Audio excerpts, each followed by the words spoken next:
Alright, magandang araw. So, continuation lang tayo ng discussion natin before. So, our topic last week is Jacobi iteration and this week naman supposedly Gauss Seidel. Okay?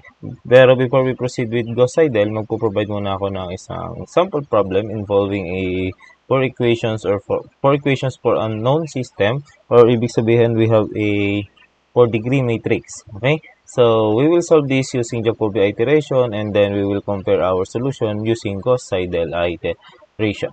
Right? So, when it comes to Jacobi iteration, sabi ko nga sa inyo, we have to check for convergence. Okay? This is not necessary but advice. Yung ibang mga book or authors, sinasabi nila na it is necessary that the system of this equation or the arrangement of these equations gives us a diagonally dominant matrix. Okay? So, we can translate this into matrix, pero here we can now check kung may diagonally dominance bang mangyayari. Again, the involved elements are the coefficients of the variable. Hindi kasama yung ating mga constant na sa dulo. Okay? Now, so for our row 1, so check natin for row 1, our diagonal element here is 6. Okay? This is our diagonal element. Ayun.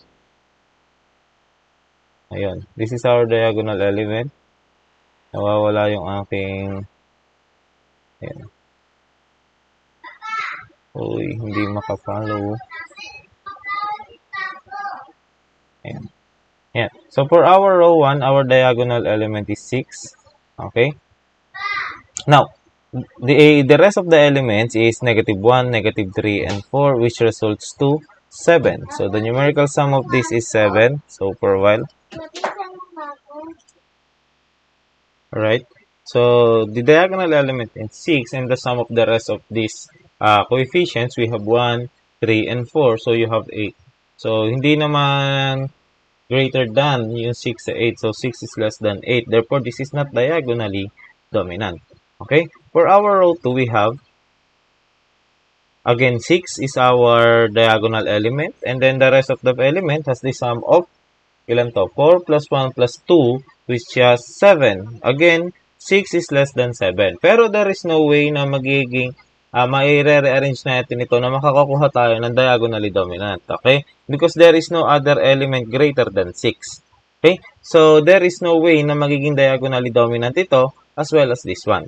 So, for the third row, there is a possibility. Since 8, for row 3, 8 is our diagonal element and the sum of the other elements or the other coefficients rather is equivalent to 3 plus 4 plus 1, 8. So, itong isang to is diagonally dominant.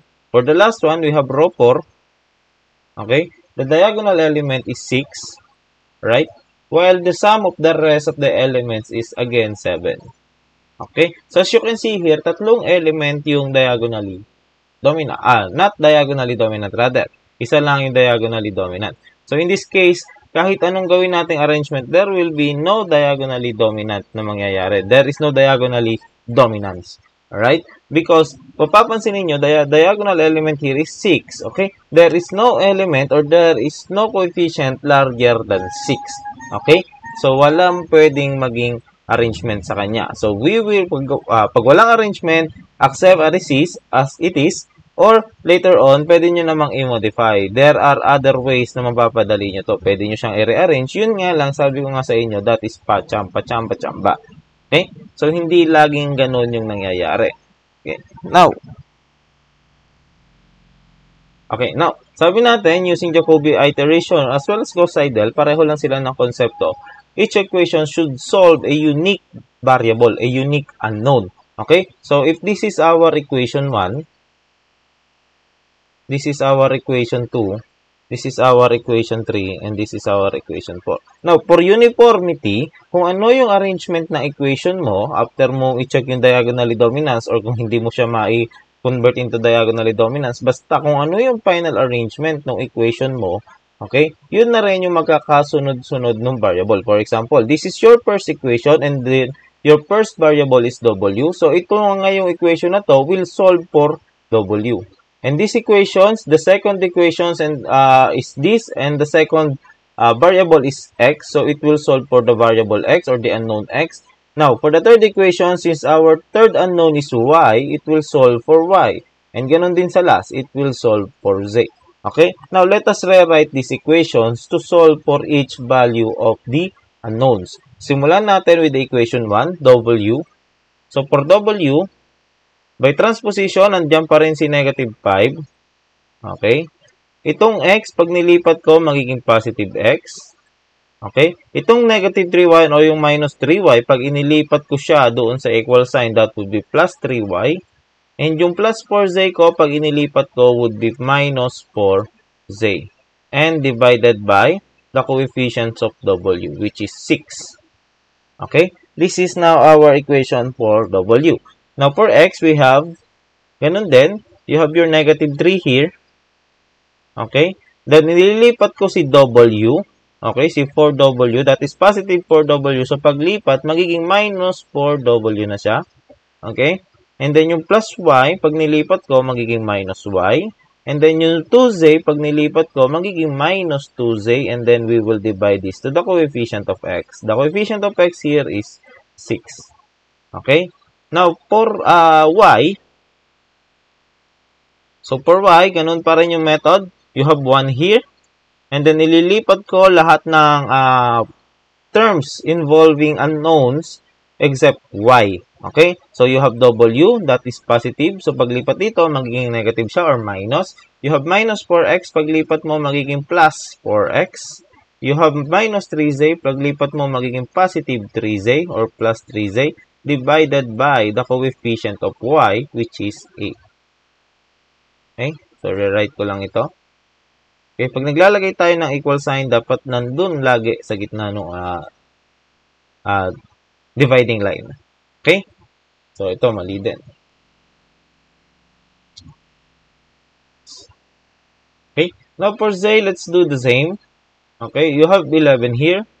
And then, ililipat ko lahat ng terms involving unknown except for z. Okay? So, you have w. So, you have positive yan. So, paglipat mo, magiging minus. You have minus 4x, paglipat mo magiging plus 4x, and then you have plus 6z. Plus 6z. Oh, sorry. This is z. We are solving actually for z. So, ang ililipat ko is si y. We will have plus 2y divided by 6. Okay? Counter check natin. Sign convention. Importante. Okay, so negative 5 plus x plus 3y minus 4z. You have negative 3. Plus 4w minus 4w minus y minus 2z over 6.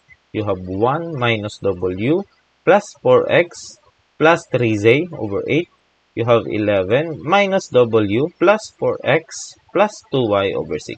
So, this is now our working equations. So, again, kapag hindi natin na-master yung pagta-transpose or yung pagkuha or pag-rearrange ng mga equation na to, dito magsisimula yung ating pagkakamali. Actually, sa numerical kasi, kapag namali ka lang ng isa sa umpisa, okay, magsusunod-sunod na yon or there will be a domino effect na tinatawag. Right?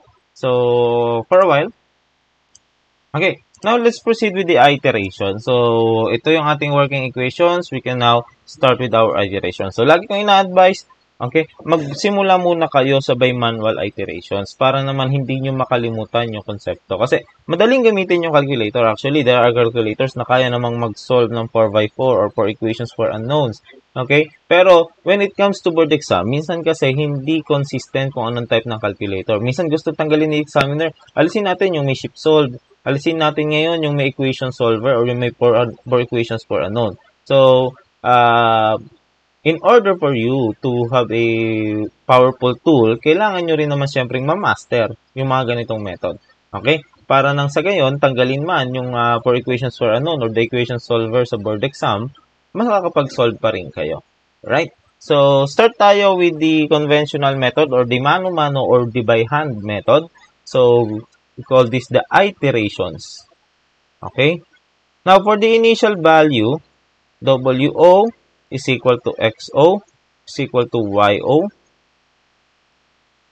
and then that is equal to ZO, and that is equal to 0.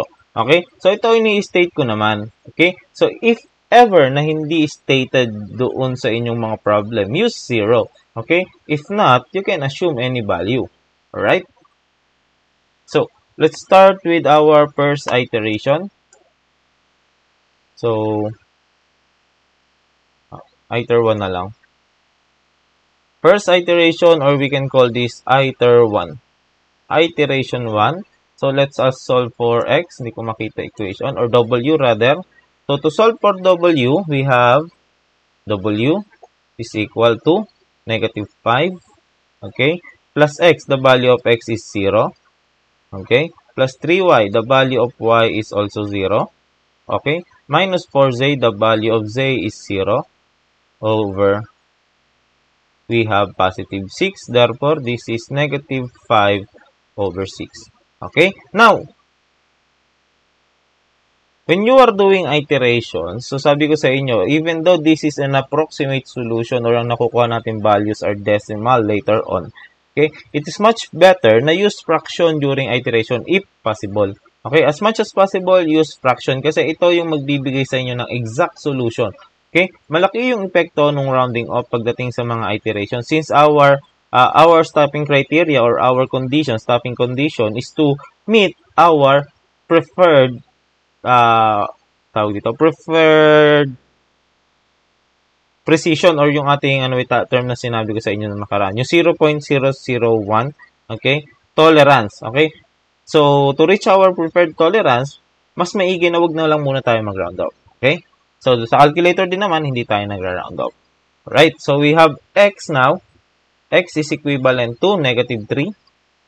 Okay? Minus 4w, the value of w is 0. Okay? Minus y, the value of y is also 0. Minus 2, the value of z is also 0, divided by 6. Okay? Which will yield to an answer of negative 1 half. Okay? Negative 3 over 6, that is negative 1 half. Okay? Now, for y, we have y is equivalent now to, hindi ko makita. Okay? We have 1 minus the value of w is 0. Plus, we have the value of x is 0. Okay? Plus 3, and then the value of z is also 0, divided by 8. Therefore, this is 1 over 8. Okay?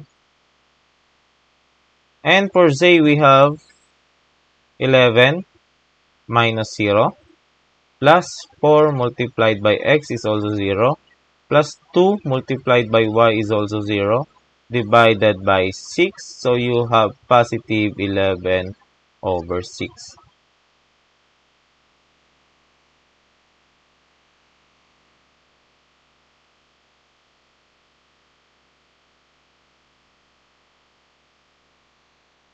Okay.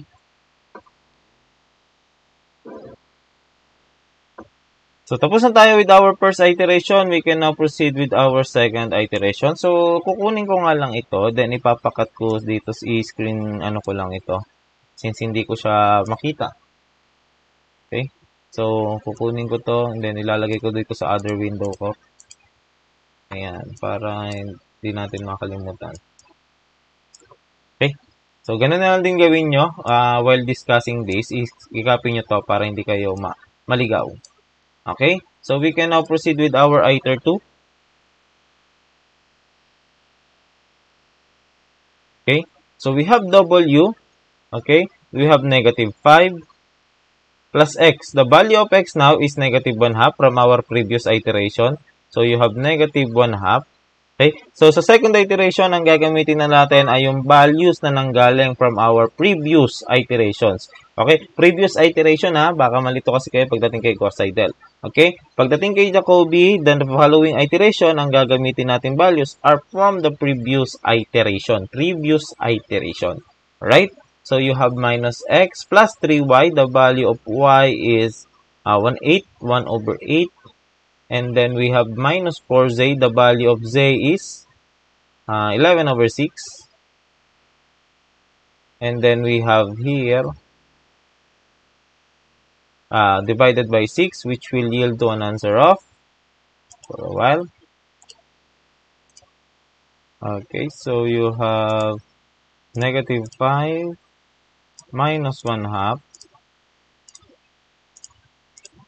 okay, plus 3 multiplied by 1 over 8, alright, minus 4 multiplied by 11 over 6, and then you have divided by 6. We have negative 299 over 144, negative 299 over 144. Okay, this is now the value of W on our second iteration. So let us solve for the value of X. Okay, so you have negative 3. Okay, minus 4, the value of W is negative 5 over 6. Again, from previous iteration. Okay, negative 5 over 6 plus 3. The value of Y this time is positive 1/8 rather. So 1/8. And then you have minus 2. And then the value of Z is 11 over 6. So divided by 6. Which will yield to an answer of 83 over 144. That is negative 83 over 144. Okay.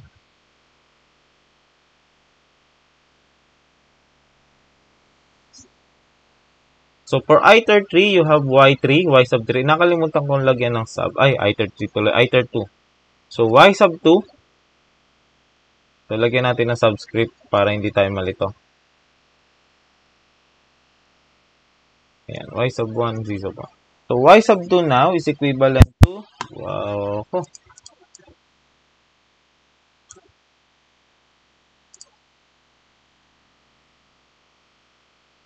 1 minus the minus the value of W is negative 5 over 6. Okay. Okay, plus 4x, the value of x is 1 half, negative 1 half rather, negative 1 half. Okay, and then plus 3z, you have the value of z is 11 over 6, and this is divided by 8, which will yield to an answer of, so y iter 2, 2/3, 2 over 3.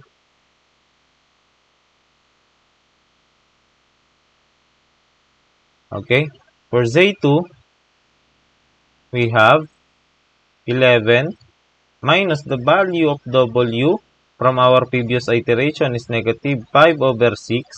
Okay, and then we have plus 4x, the value of x is negative 1 half. Alright, plus 2y, the value of y is 1/8. Okay, 1 over 8. And then we have here 6, which will give us an answer of 121 over 72, positive. 121 over 72, positive. Alright, so this is the values of x, W, x, y, and z during our second iteration. Okay, so last mano-mano natin, iteration 3. Before we proceed with the Caltech procedure, so iteration 3 tayo. May nag-chat sa akin kanina pa. Iter 3.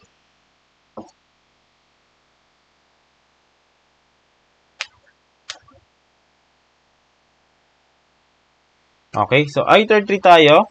Let us solve for W sub 3. Using the same equation, but this time the values naman na gagamitin natin on our iteration 3 is the values from our iteration 2, the previous iteration. So you have minus 5, alright, plus x. The value of x is negative 299 over 144.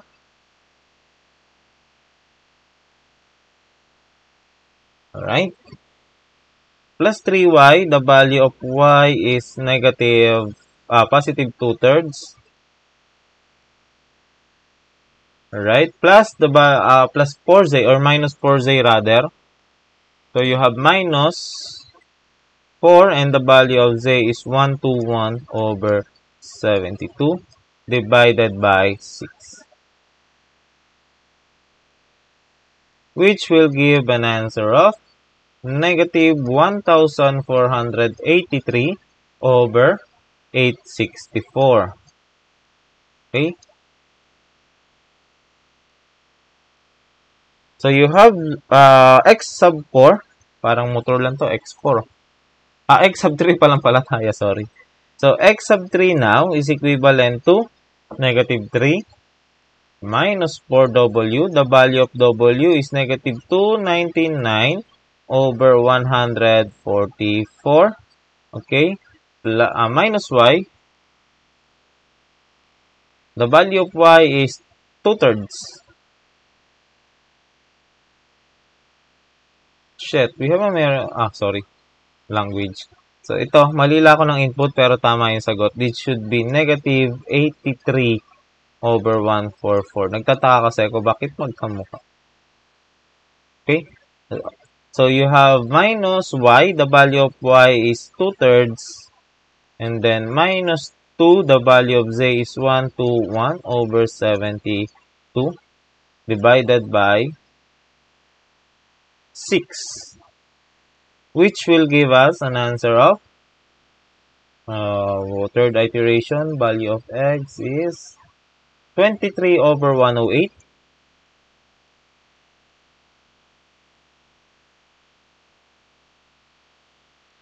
Alright.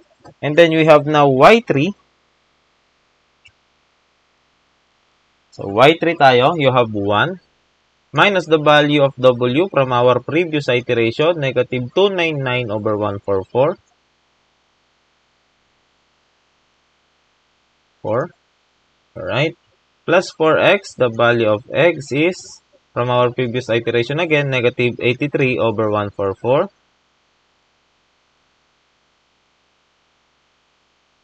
Plus plus 3z, the value of z is 121 over 72 divided by 8.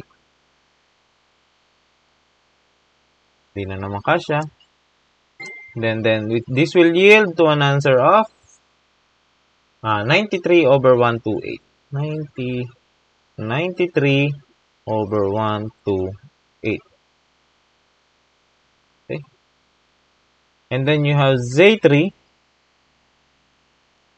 Okay. So, ganun pa rin. Okay, using our working equation kanina, yung ating nire-write na equations, so substitute naman natin yung values again from our previous iteration. Okay, so you have 11 minus the value of w is negative 299 over 144. Okay. And then we have 4x, also plus 4. The value of x is negative 83 over 144. And then we have plus 2y. You have 2/3. Okay, divided by 6. And this will give an answer of 581 over 288. So, hindi kakasya. Wait lang.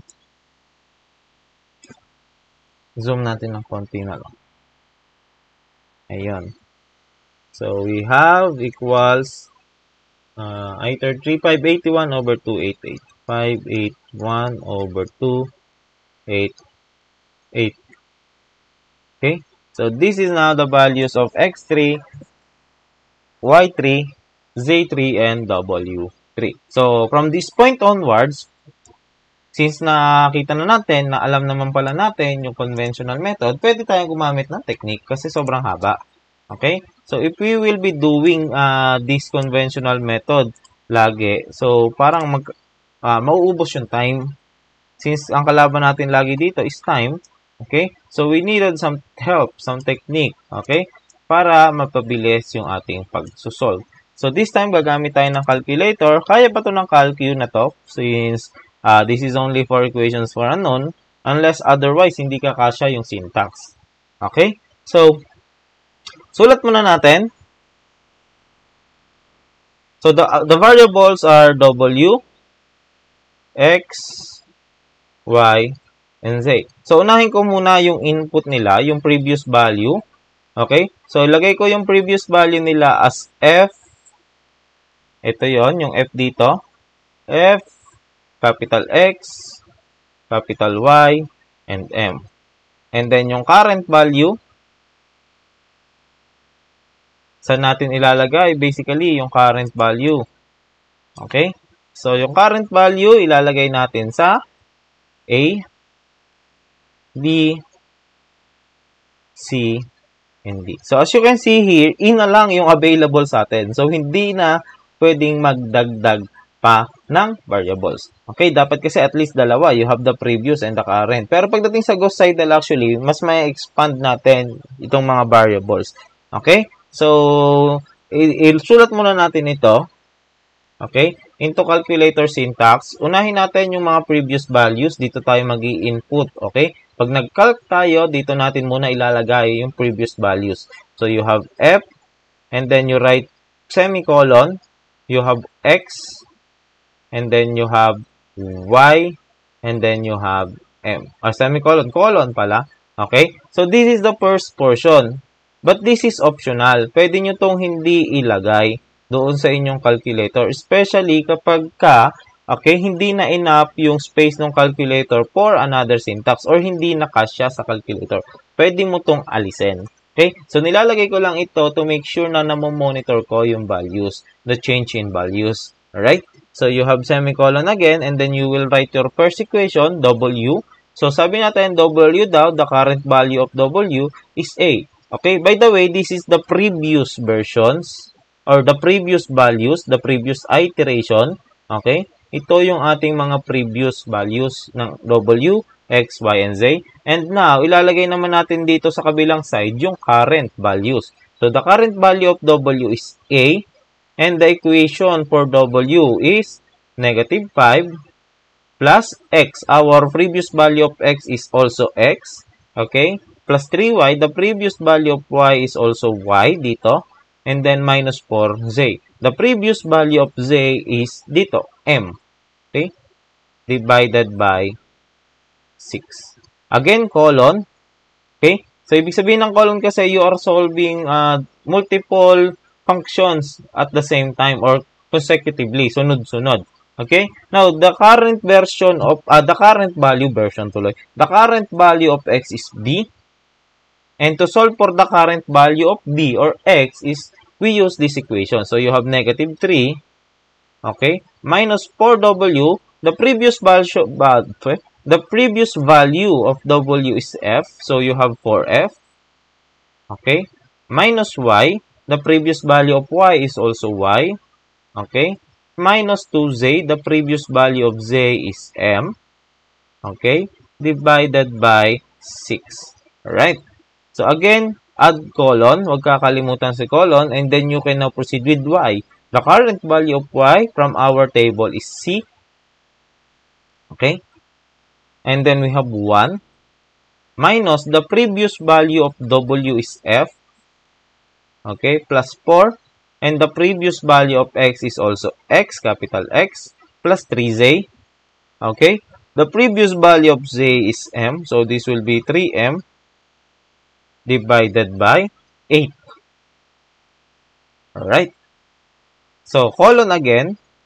And then we have now Z. The current value of Z according to our table is D. Okay.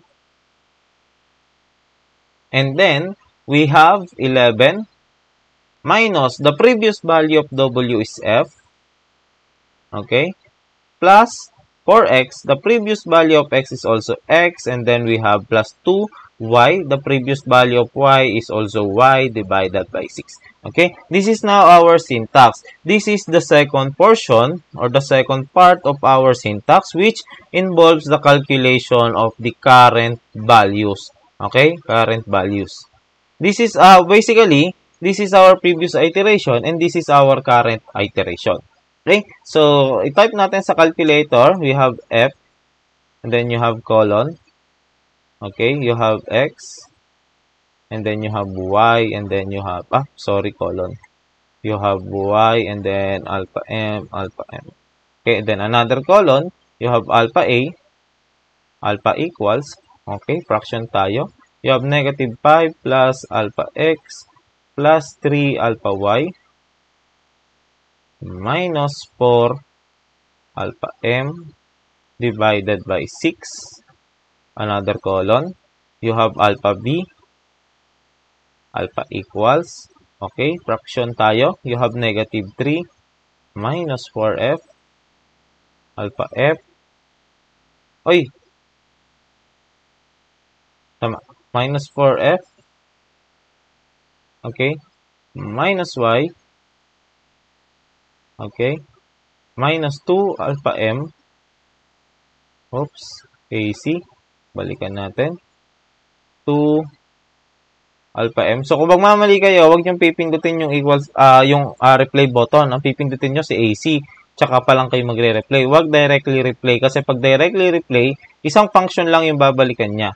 Okay? Divided by 6. So, kapag ka may error or na-equals nyo accidentally, na-calc nyo accidentally, press AC, terminate the operations, and then use the replay button. Huwag nyong i-direct na i-replay button, mawawala yung syntax ninyo. Okay? So, you have C. Okay? You have 1 minus alpha F. Okay? Plus 4 alpha X. Plus 3 alpha M. Okay? Divided by 8. 1 minus f plus 4x plus 3m over 8. And then another colon, ilagay natin yung ating last function d. Okay, alpha equals, okay, 11 minus alpha f plus 4 alpha x plus 2 alpha y divided by 6. Saktong-sakto yung syntax. Okay, 11 minus f plus 4x plus 2y over 6. Saktong-sakto. Now, if ever na hindi ko masya yung syntax, again, you can remove this first portion. This is optional. You can monitor naman to using the table. So, hindi naman necessary na nakalagay siya. Yun nga lang kasi nakasanayan ko na lagi siyang inilalagay so that I can monitor. Kung hindi ako magte-table, I can monitor the values. Okay? So, we have now here, okay?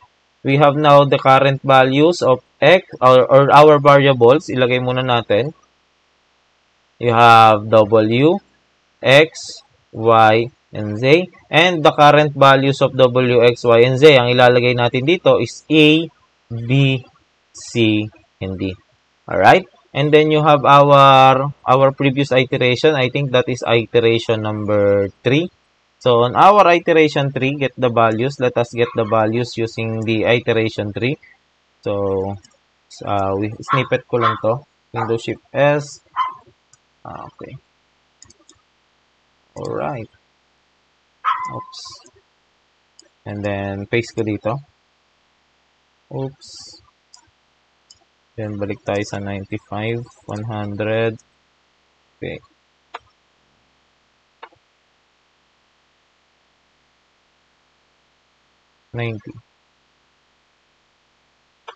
Ayan.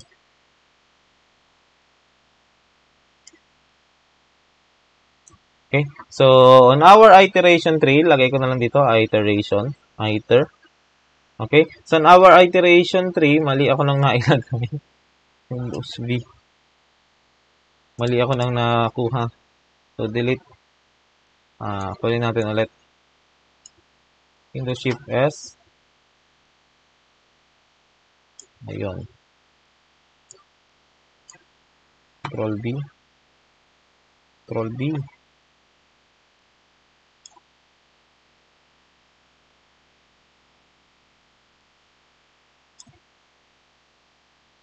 Sorry guys, wala pang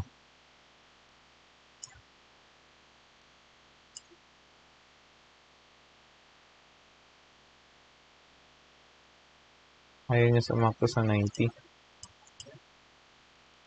Gusto ko ng 90. 5 natin. 5, 10. Ayan. Ay, ba't ba humihinto sa 3? 88 tuloy.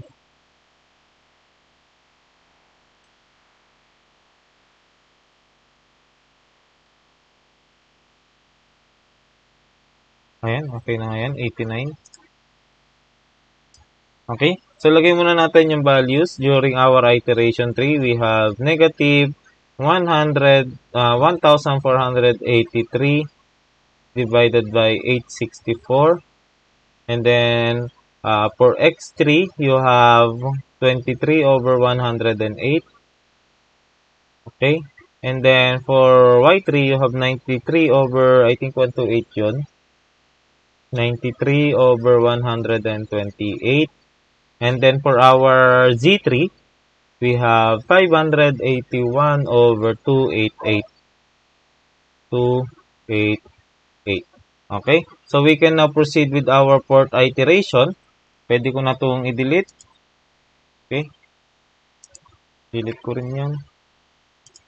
Okay? Ba't pa ayaw mong umayos? Ayan. 95, 93. Ba't nag-i-stop tayo sa 93, boy?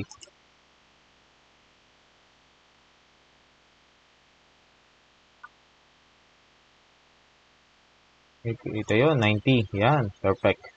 Okay? So, ngayon, since naisulat na natin yung syntax, we press calc, hindi equals. Magsi-syntax error yan. Okay, we press calc, and then write the values of f. Again, f is our, nilagay ko na lang din dito, this is your f, x, y, and m. Okay? So, the value of f is negative 1483 over 864. Okay? The value of y is 23. I think that this is positive. Okay? 23 over 108. So, nag-jump siya from positive to negative. Okay? So, and then y, we have 93 over 128. Okay? 93 over 128. And then for z, you have 581 over 288. Okay? So, these are the values of f. This is the value of x, y, and we have the value for m. So, we have a. So, as you can see here, nabigla na siyang pumunta into fraction, into decimal. So, maybe masyado nang malaki yung value ng ating variables. So, sobrang taas na ng value ng variables, hindi na kayang, or yung fraction, the numerator and denominator, hindi na kayang i-represent ng ating calculator into fraction mode. Okay? So, dito kasi ang inabot yata is 36,899 over 20,736. So, hindi na siya kayang ilagay ng calculator dito. Okay? So, you have negative 1.779.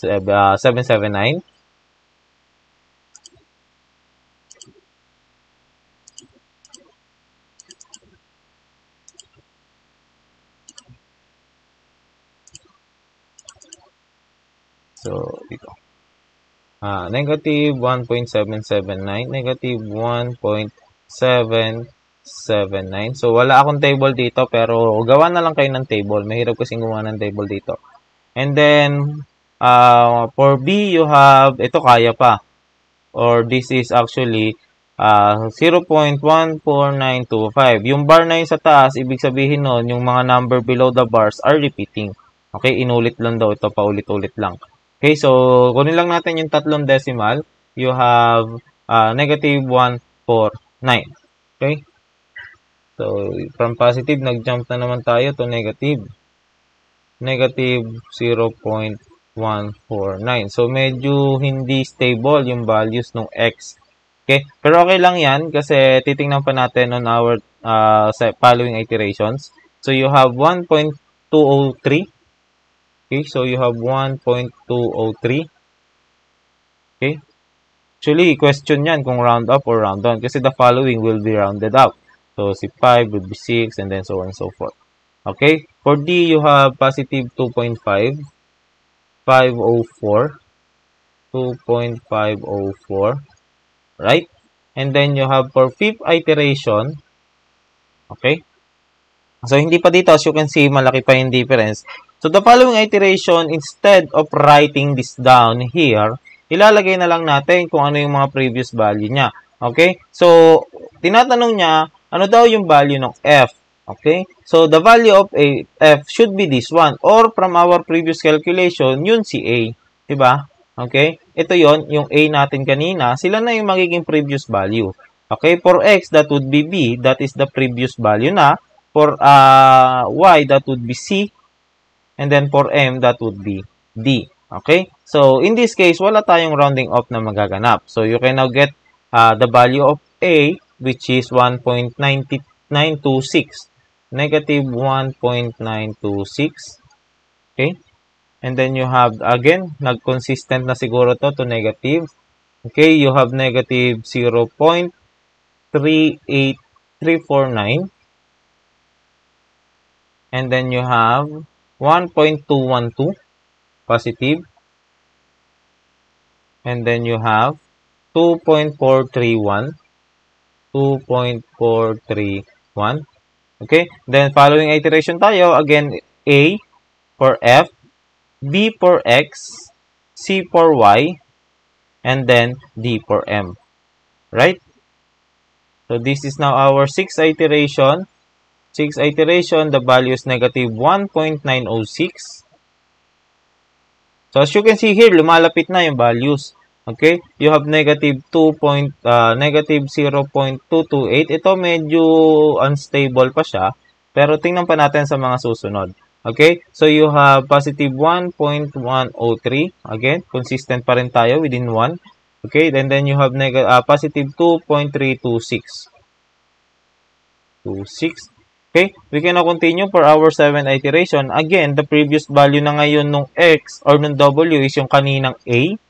Okay, ganun din dito, B. And then this one is C. And then this one is D. Okay, so the value of F here, nag-consolidate na to on negative 1.906.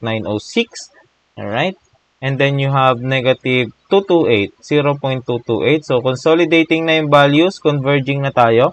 Okay, and then we have 1.103. As you can see here on our 7th iteration, doon pa lang natin nakikita yung possibility of convergence. Okay, so 3 to 6. So kung titingnan nyo dito, converge na dapat dito, converge na rin dito, as well as this one, as well as this one. So basically, converge na tayo dito. Oops, balikan natin. Sorry. XYM pa lang pala kinukuha ko. Sorry, masyadong atat si sir. So, hindi pa. Sorry. Ayun pa lang pala yung A. So, you have 1.807 negative. Sorry, guys. 870 rather. And then, you have negative 0.188. So, hindi pa rin pala tayo converging. Nagtaka ko, bakit ang bilis? Okay. 1.2121 rather. Okay. 121. And then, we have 2.366. 2.366. Malaki pa yung difference. Okay? So, for our iteration 8, ganun ulit. You have alpha A for F, alpha B for C, alpha B for X, alpha C for Y, and then alpha D for M. So, you have negative, F, X, Y, M, sorry. So, you have negative 1.881. So, medyo consolidating na to. Malapit na rin yung values. Hindi na masyadong malayo. And then, you have negative 0.229. Alright. And then, you have 1.51, 1.152 rather, positive. And then, you have 2.393. Okay. So, okay naman yung values as you can see here. Hindi na masyadong lumalaro. Pero andun pa rin sa range. Mayroon pa rin difference. Pero hindi na ganun kalaki. So for our iteration 9, try pa natin. Alpha F again is A. Alpha B. Alpha C. And then alpha D. Equals. Ayan. So you have negative 1.891. Malapit na. Negative 0.235. Again, lumalapit na rin. And then you have 1.14. Uy, sobrang lapit na yon. 1.143. Okay? And then you have negative 2.378. Again, malapit na. So, for our 10th iteration, we have alpha A again, alpha B, alpha C, and then alpha D.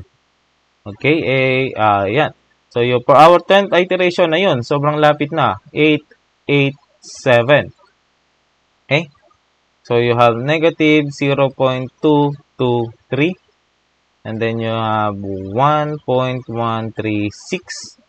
And then, you have 2.373. Okay? So, hindi na kasya. Dito natin ilagay yung 11th iteration natin. So, you have alpha A, alpha B, alpha C, and then alpha D. Okay, equal. So, our A is negative 1.884. Lumapit na ng sobra. Negative 1.884. Okay, and then for B is we have negative 0.222. Okay, so okay na tayo sa tolerance ng ating B. Okay, for C is you have 1.139. Hindi pa okay tayo sa tolerance. Okay, so and then we have 2.378. So hindi pa rin okay. So as you can see, nauna pang mag-converge itong unstable kanina, di ba? So siya pa yung unang lumapit. And then for our iteration 12, continue pa tayo kasi meron pang discrepancy. Alpha A, alpha B, alpha C, alpha D. Okay? You have negative 1.886. Meron pang 0.002 na difference. So, hindi pa okay. You have negative 0.226. Uy, lumayo. And then you have 1.141. Lumapit. 0.02. And then you have 2.379. So, 0.01. Okay, continue pa tayo. Kaya pa yan. Okay? And then, equal pa natin alpha A, alpha B, alpha C, and then alpha D. Okay? So, you have X, Y, and Z. Okay? So, negative 1.886 converged. Negative 0.226 converged. Okay? You have 1.140. Okay? Converge na din ito. And then you have 2.378. Again, pwede na tayong tumigil kasi the difference between this one, okay? So, x13 minus x12, okay? Lagyan ng absolute value. This is approximately 0.001.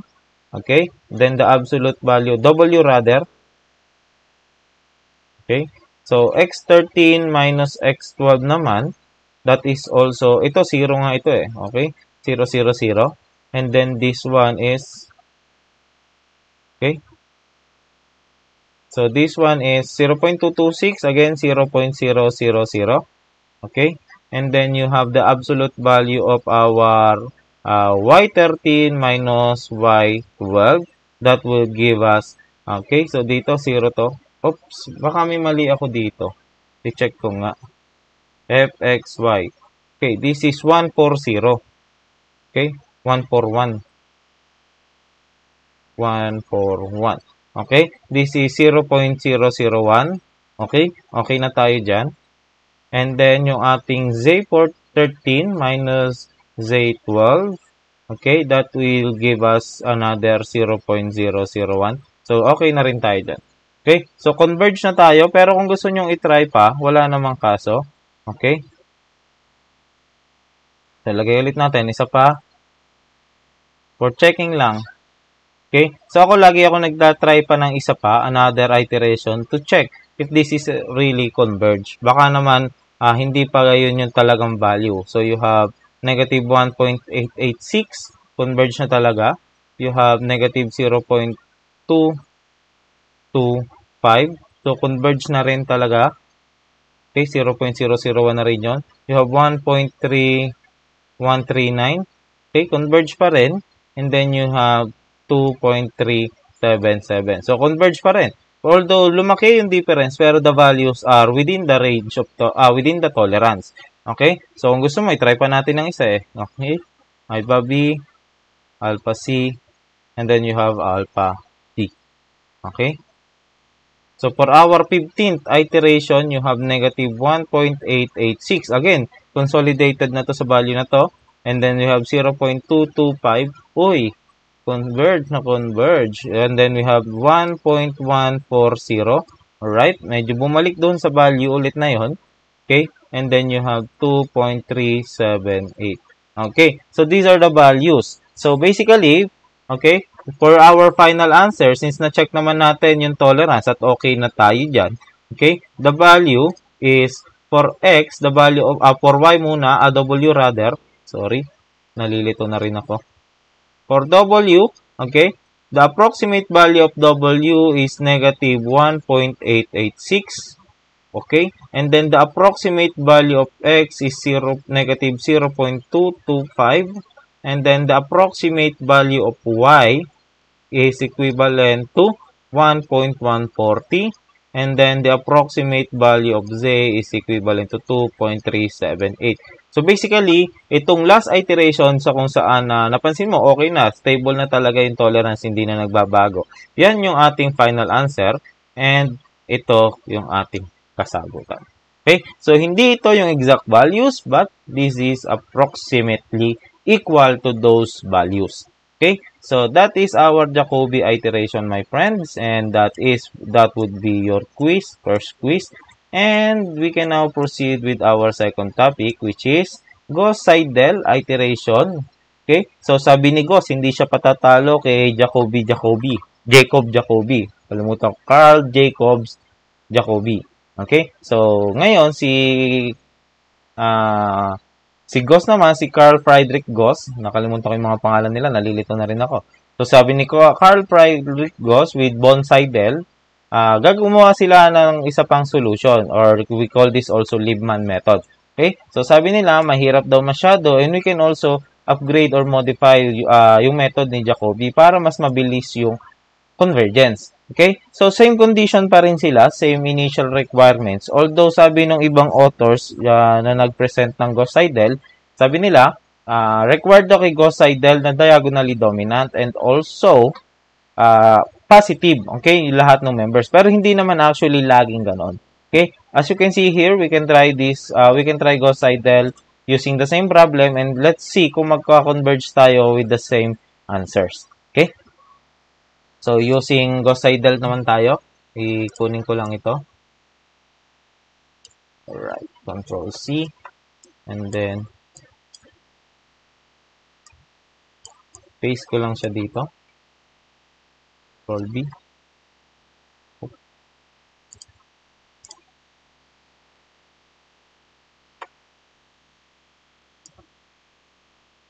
Ayan. So, we will now solve this using Gauss-Seidel.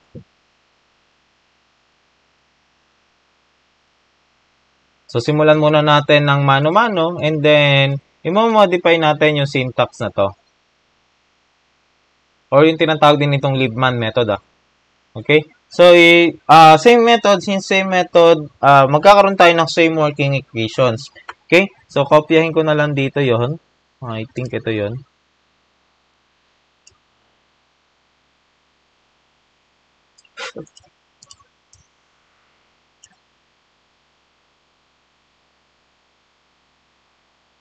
So again, hindi siya diagonally dominant, and there is no way para maging diagonally dominant siya. So ang gagawin na lang natin is solve as it is. Okay? So using our initial value ulit, iteration tayo. Iteration method. Okay? The initial value of W or W naught, W sub O, kung ano man ang gusto ninyo, X naught, Y naught, and Z naught is equivalent to 0. Same initial assumption with our Jacobi iteration. And then, let's see kung sino yung mas mabilis yung convergence. Pero, hindi laging si Gauss-Seidel, Okay? So, let's start with our iter 1. Iteration 1. Okay? So, let's solve for W. The value of W now is equivalent sa negative 5. Okay? The value of X naught, we have here W1. X naught is 0. Okay? Plus 3, the value of y initially is 0. Minus 4, initially the value of z is 0. Divided by 6, which will yield to an answer of negative 5 over 6. Okay? So, for a while, convert ko to into fraction muna. Fraction, and then more numbers, custom, over,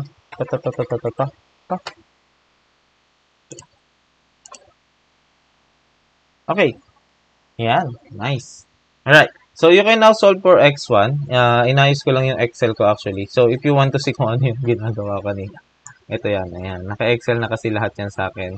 So, para hindi tayo masyadong mag-consume ng time solving.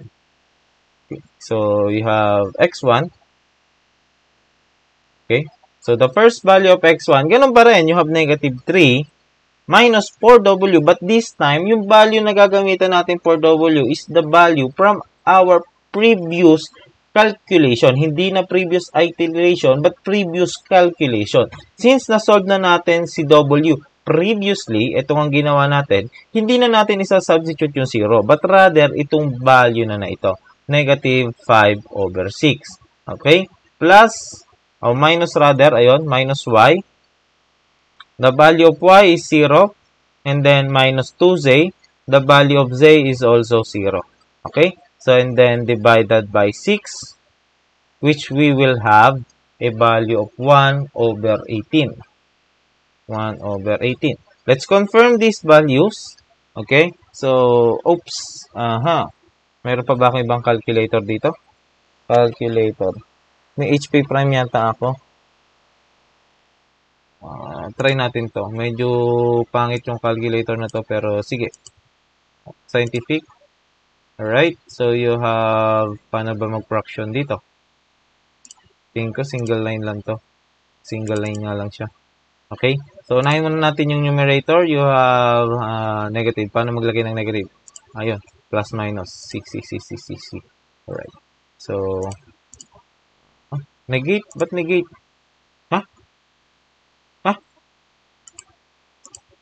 Cannot be. Bar 1 from 3. Calculator. Different calculator sana. Ako na lang. Confirm ko na lang manually. Not sure kasi kung same. Kasi luma na tong Excel ko na to. Okay, so negative 3 minus 4 times negative 5 over 6 divided by 6. So you have 1 over 18. Okay, exact naman. So I think tama pa rin yung aking Excel. Alright, so you have now y1. We can now proceed with y1. Right, so y1. Okay, so you have 1 minus the previous value of w from our previous calculation. Hindi na previous iteration. Previous calculation na. So, you have negative 5 over 6. Okay. Plus 4x, the previous value of x or the previous calculation of x, we have 1 over 18. And then, you have 3z plus 3. Hindi pa natin nakakalculate si z. So, doon pa rin tayo sa initial assumption natin na 0 divided by 8. Which will yield to an answer of medyo malaki. Okay? So, 37 over 144. 4. Alright? And then, you have value of Z1. Okay? So, you have 11 minus W. The previous value of W now is negative 5 over 6. Okay? Negative 5 over 6. Plus 4x, the previous value of x is 1 over 18 plus 2y. And then, we can now use this previous value of y instead of our initial assumption. So, our previous value of y is 37 over 144. Okay? And that is divided by 6. Oops, sorry. Control Z. Divided by 6.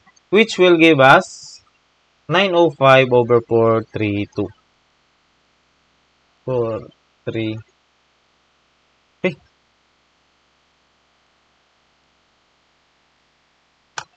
So, yung mga susunod na iteration will give us a very, very large amount of numbers or very, very large amount of numerators and denominators.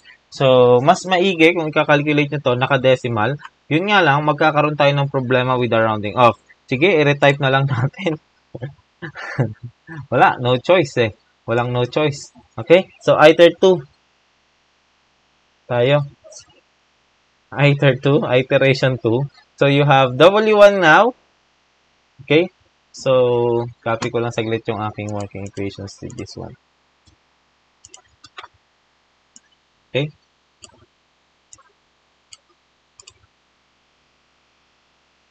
So, W1 now, or W2 rather, this is W2. Okay? We have negative 5 plus x. The previous value of x is negative 5, negative 1 over 18. Positive pala. 1 over 18. Positive 1 over 18. Okay? Plus 3. the previous value of y is 37 over 144. 144. Okay? Minus 4z, the previous value of 4z is 905 over 432. Okay? And then that is divided by 6.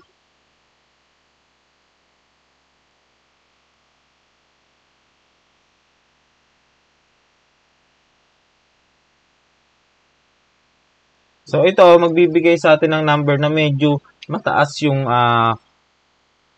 numerators and denominators. So, try na lang muna nating isolve. You have negative 5.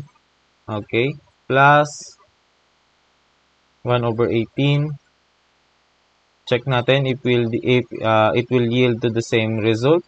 Plus 3 over 37 divided by 144. Okay. Minus 4 multiplied by 905 over 432.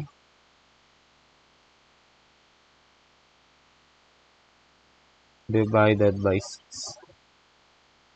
Okay. Negative 5423 over 2592. So, pwede natin isulat pa yan. Kaya pa. Negative 5423 divided by 2592. Okay. So, store ko nga ito muna sa A, pansamantagal. Okay? And then, you have x sub 2. So, for x sub 2, we have negative 3. Okay? Minus 4w. Okay? The previous value of w now, it's ito, negative 542. Negative 5423 over 2592. Okay? Minus y, the previous value of y is 37 over 144. And then we have minus 2z, the previous value of z is 905 over 432. And then this is divided by 6, which will give us an answer of, so pwede nating i-calculate muna to, negative 3 minus 4. Since in-store ko yung previous value ni W kay A, ilalagay ko na lang yan dyan, alpha A, 4 alpha A, and then we have minus, hindi ko pa ito na-store, 37 over 144, okay, minus 2 multiplied by 905 over 432. Alright, and then this is divided by 6, which will give us 1195 over 776. Pareho pa rin. 1195 over 7776. Okay? Hindi nakakasya dito. So, ilalagay ko na lang sa baba yung iteration for y. So, store ko muna to sa B. Shift, store ko to sa B. Okay? So, para mabilis yung calculation ko mamaya. So, you have y3 is equivalent to, or y2 rather, for a while, may choppy. Okay, so let's proceed with y2.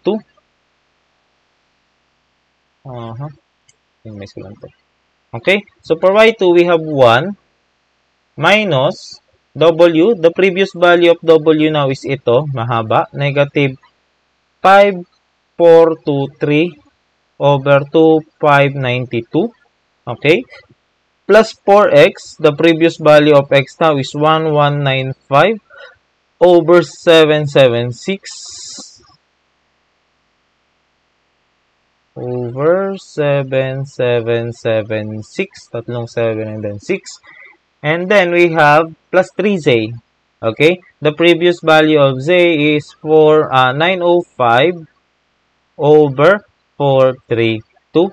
Okay, divided by 8. Divided by 8. And that would be, so, solvein natin yan. You have 1 minus, okay, na-store ko yung value ni W kanina. So, ilagay ko na lang, alpha A yon.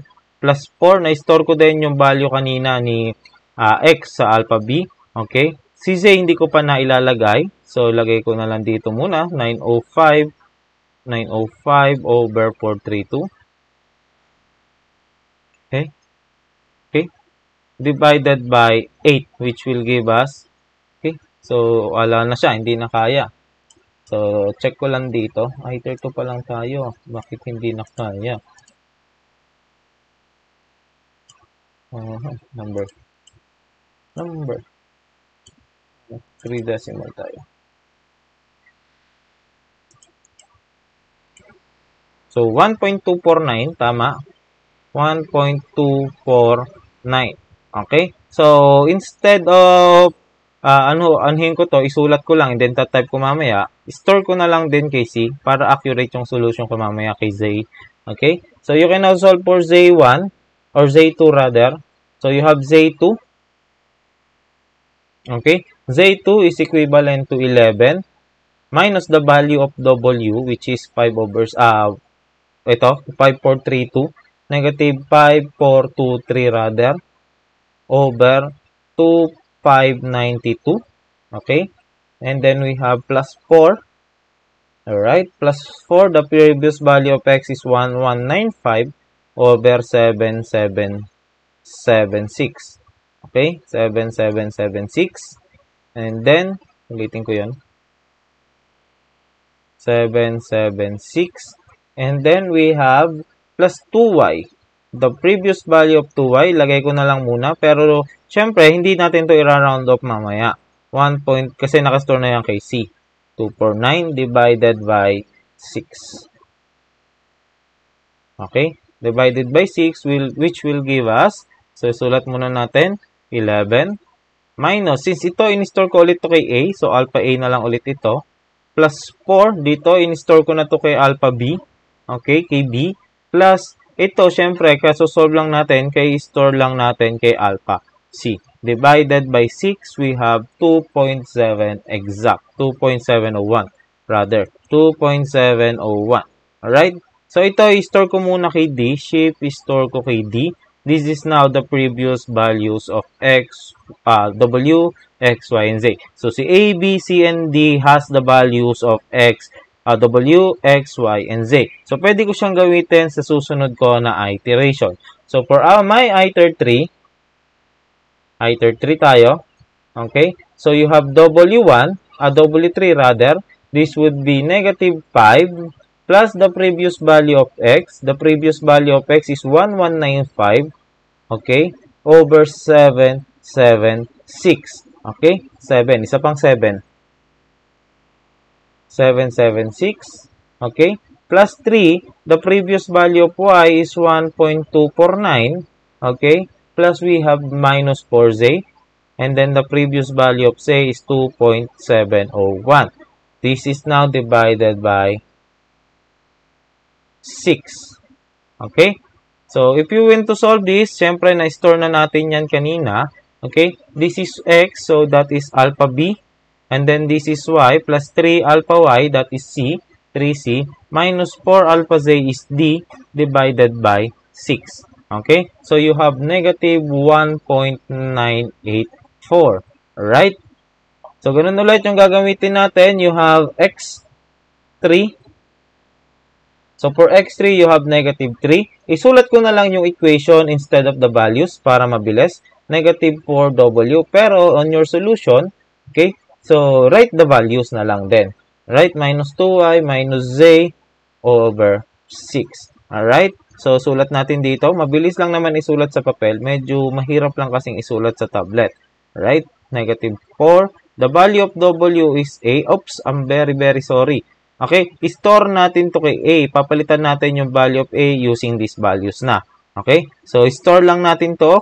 And then you have negative 3 minus 4. The value of W is stored on A. Minus Y stored on C, the previous value. Minus 2. Alpha Z is stored at D. Divided by 6. And then store natin to kay B. Changing the value of B. Okay, so you have negative 0.286. Okay?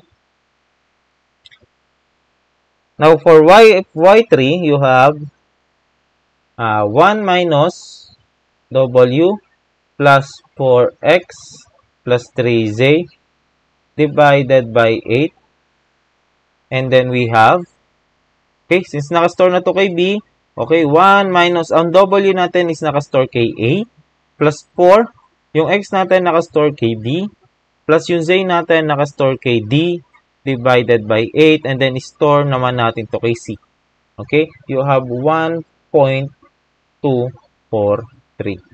positive. Okay. For Z, Z3, again, copy ko na lang muna ulit yung equation to save us time. 11 minus W, okay, plus 4X plus 2Y over 6, and that is equivalent to, okay, so 11 minus W, si W nakastore kay A, plus 4 alpha X nakastore yan kay B, plus 2 alpha Y nakastore na yan kay C, divided by 6, and then yung value na makukuha natin, i-store natin kay D. Okay? So, you have 2.388. 2.388. Now, kung hindi mo magamay yung calculator, ganitong method na calculator, you can use the manual method, yung ganito. Okay? Binigay ko lang ito to save us some time because it is already 1 hour na nagdi-discuss ako. Okay? 1 hour and 11 minutes. Right? So, actually, there is also a calculator syntax for this. So, kunin natin yung calculator syntax for the rest of the iteration. Very similar doon sa una. Basically, tatlong method halos na magkakasama-sama yung nadidiscuss natin ngayon. You have your manual, okay? The basic technique sa calculator, the storing, and then we have the simultaneous, the multifunction calculator, okay? Several functions tayo. Now, again, ganun pa rin. You have your variable X, W. Lagi ko nakakalimutan si W. W, X, Y, and Z. Okay? Then, the previous values, lagay muna ulit natin. The previous values are F, X, Y, M. And then, the current values is A, B, C, D. Okay? Actually, pwede naman natin itong gamitin. Okay? So, snippet ko lang ito. Try natin itong gamitin. Oops. I-modify lang natin siya ng konti.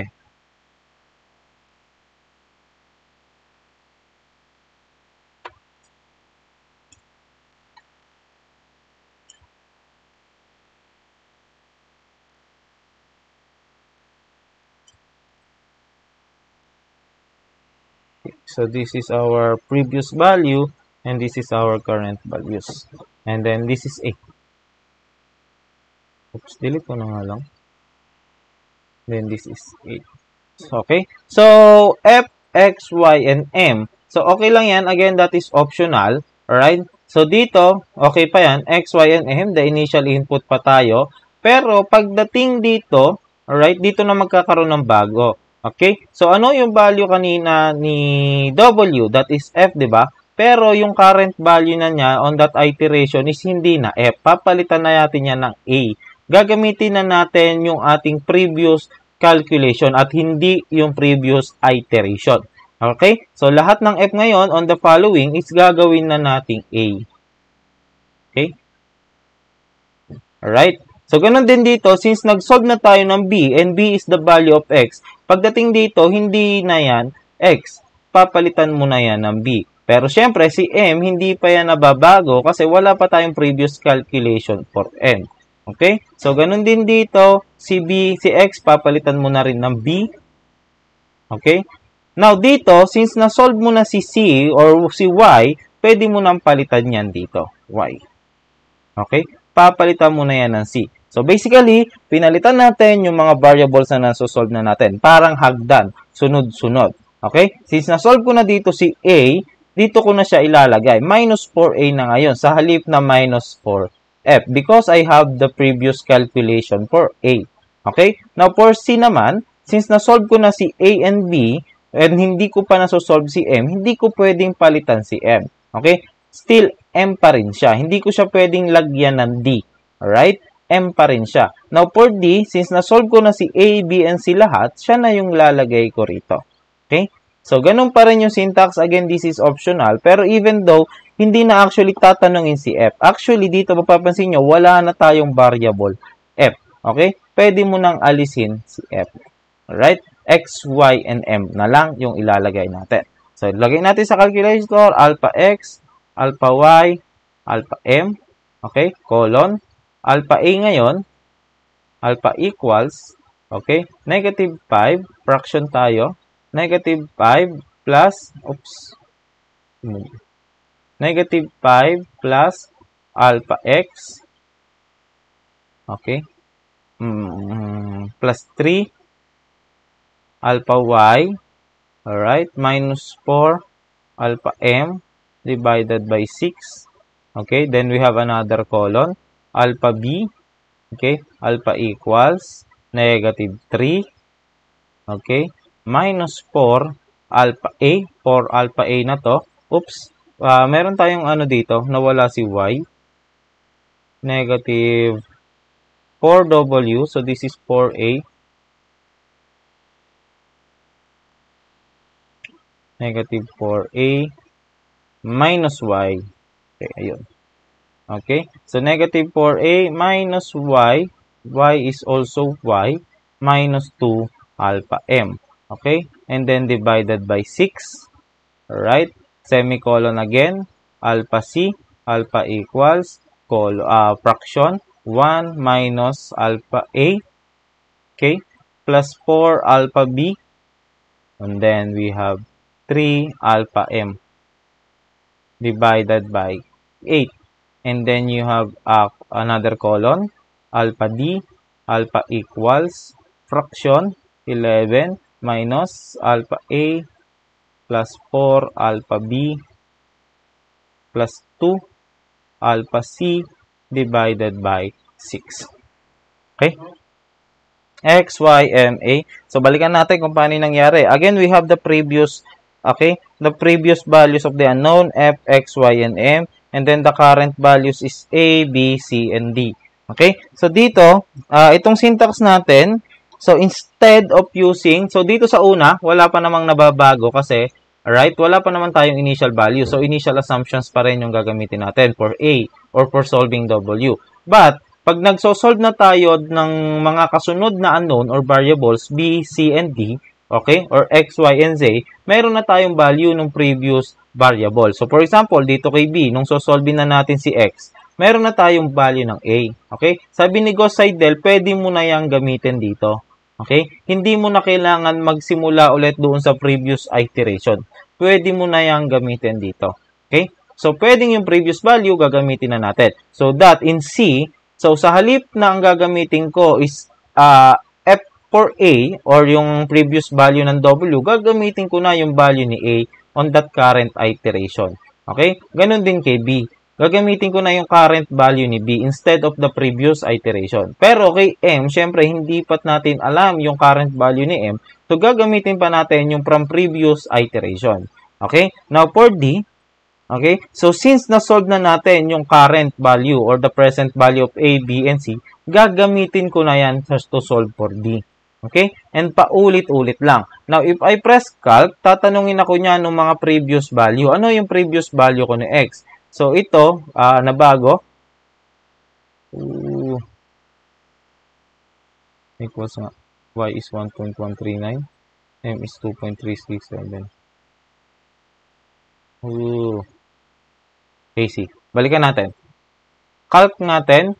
So, for X, in-store ko nga pala to sa B. Sige. For Y, in-store ko yan kanina sa C. And for M, in-store ko yan sa D. Okay. So, X is negative 2.8286. Y is 1.243. And then, M is 2.8387. So, basically, yung in-store ko kanina, yun na lang din yung ginamit ko ngayon. Okay? Now, let's proceed with the iteration. Okay. So, again, we have W, X, Y, and Z, F, X, Y, or M, and then we have A, B, C, and D. Okay? So, we have now iteration number 4.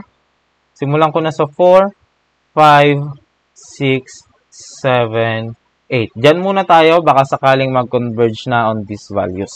Okay? So, for iteration 4, the value of A is negative 1.851. Negative 1.851. For B, that would be negative 0.269. Okay?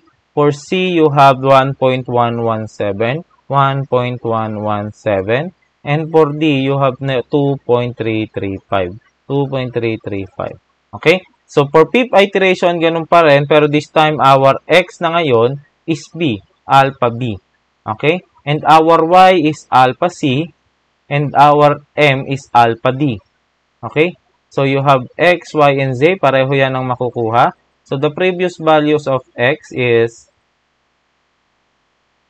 negative 2.69, 1.117, 2.335. So, the value of A now is equivalent on our fifth iteration is negative 1.876,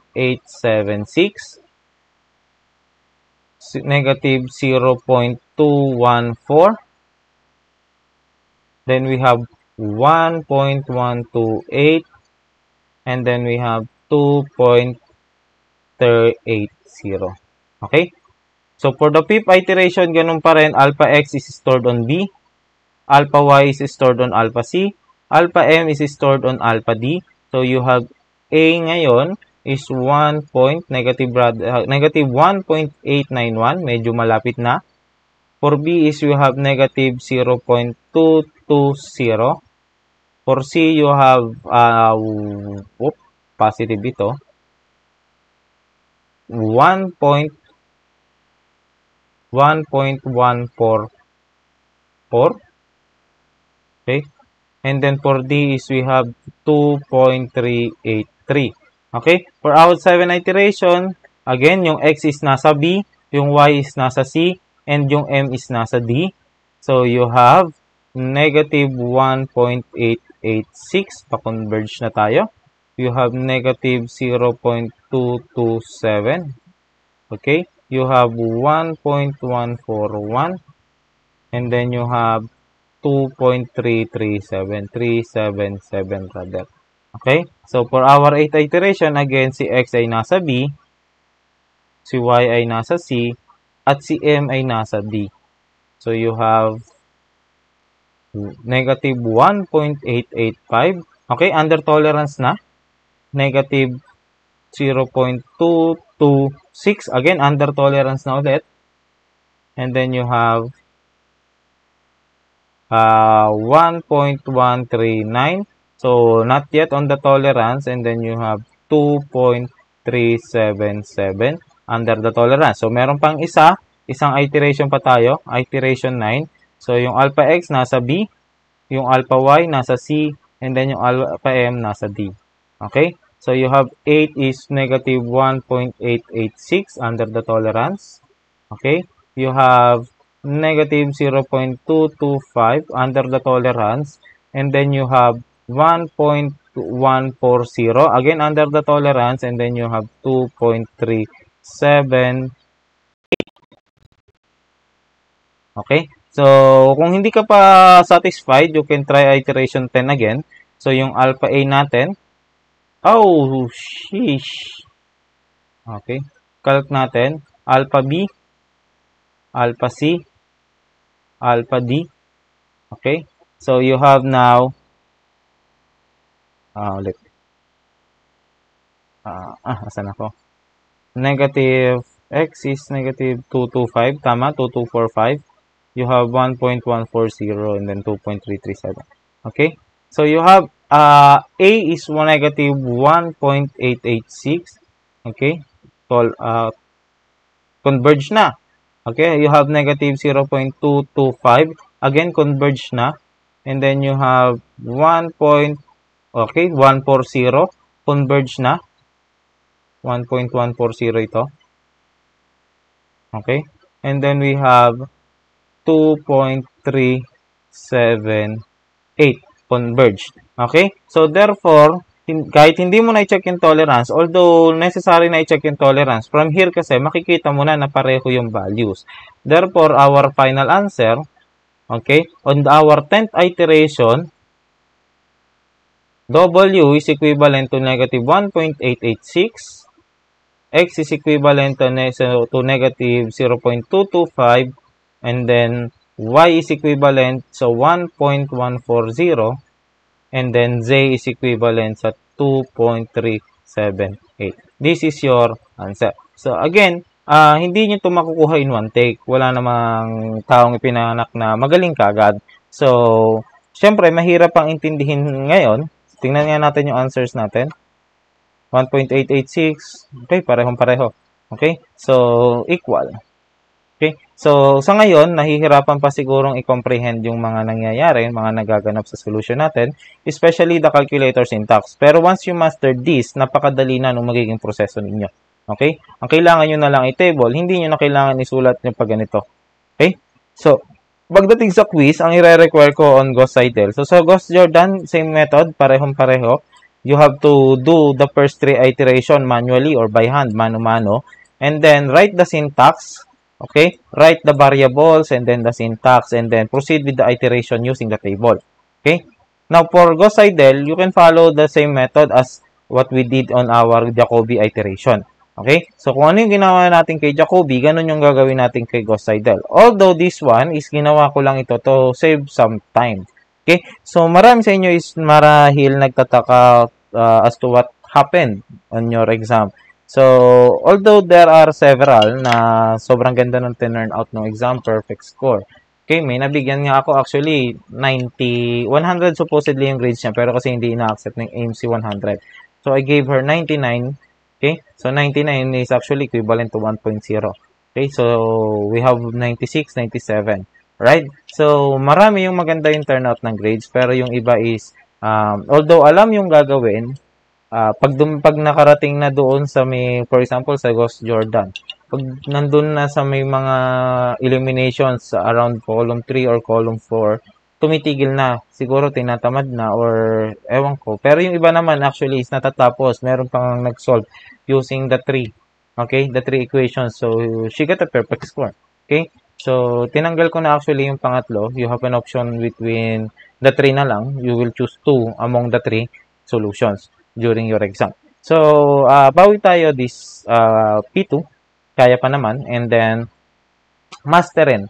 Okay? So, you can use an Excel. Prepare an Excel sheet like this. Okay? So, ito ginagamit ko talaga ito dati pa. So, ayan. Marami na akong pinaggamitan yan. So, magawa kayo ng ganito. So, try nyo and then write a system above and then solve. Okay? So, practice is the key. So, increase your accuracy by solving problems. Kaya nga nagbibigay sa inyo ng problem set or even the modules contains a system of equation that can be used to solve or can be used to practice your problem solving skills or your, basically the problem solving skills. Okay? So, that would be all for now. So, continue solving your problem set. By the way, yung problem set, hindi ko kayo pagagawin ng Excel. I won't ask you to do Excel because karamihan doon is same lang yung ipinapasa sa akin na program. Nagka-copy-paste lang. So, walang effort na nangyayari. So, instead of doing the Excel, I want you to do it like this. Since by hand, yung part A, I want you to do this. I want you to do it by using this syntax. Okay? Para ma-practice yung calculator ninyo. Okay? So, instead of Excel again, use calculator syntax. Okay? Now, for the submission, you will submit that on next week at before Friday. Okay? Basta magpasa kayo next week before Friday. So, that would be 2 weeks na by that time. Okay? So, 2 school weeks. So supposedly, nagawa nyo na si Jacobi. And now, you can now solve the remaining problems using the Gauss-Seidel. Okay? So, again, the submission is until next week, Friday. So, when kailan ba ako babalik na school? Siguro, I think Friday, nasa school ako. Or this Friday, ng lunch, up to lunch. Okay? So, if you have any questions, you have any problem with your, with the discussion muna. If you have any question regarding this discussion, paki-utilize na lang yung ating messenger group. Okay? So, doon kayo mag-ask ng tanong para doon ko na rin sasagutin so that kapag meron ding iba na with similar questions is madali kong masasagot or hindi na isa-isa pa. Okay? But when it comes to your grades, nasa school ako ng Wednesday. Okay? By the time of uploading of this, siguro mag-announce na lang din ako sa GC pero nasa school ako ng Tuesday and Wednesdays. So, Monday, Tuesdays, and Wednesdays is nasa school ako definitely. Okay? So, if you have any question about your grades, please do ask me. Okay? And huwag kayong magkumparahan ng sagot kasi ng grades kasi magkakaiba naman kayo ng turnout. Okay? So, no, that would be all. If you have again any questions, please kindly message me between 8 a.m. to 7 p.m. only. Okay? That's it and have a great day.